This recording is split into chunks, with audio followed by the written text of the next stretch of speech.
həm buz kimi soyuq iqlimi, həm də vulkanik cəhənnəm kimi coğrafiyasıdır. Ölkənin şimalı çox soyuq olsa da, cənub hissəsində yayda insanlar çimərliklərdə dənizə girib günəşlənirlər. Tarixdə ölçülən ən aşağı istilik -39 dərəcə, ən yüksək isə müsbət 29 dərəcə olub. Küçələrin çoxu buzlanmaya qarşı altdan isitmə sistemi ilə təmin olunub. Bu möcüzəvi təbiət sayəsində Üzüklərin Hökmdarı və Taxt oyunları kimi məşhur filmlərin bir çox səhnəsi məhz burada çəkilib. İzlandiyaya yolunuz düşsə, bu dünya deyil, başqa bir planetdir deməyinizə zərrə qədər şübhə yoxdur. İzlandiya xalqı, Allah ölkəmizdən uzaq eləsin, LGBT hüquqları baxımından da çox tolerantdır. Dünyanın ilk homoseksual baş nazirlərindən biri də məhz İzlandiyadan olub.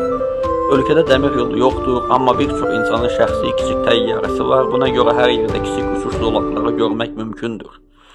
Hava şəraiti 5 dəqiqədə bir dəyişsə də, xalq artıq buludlara baxıb necə davranacağını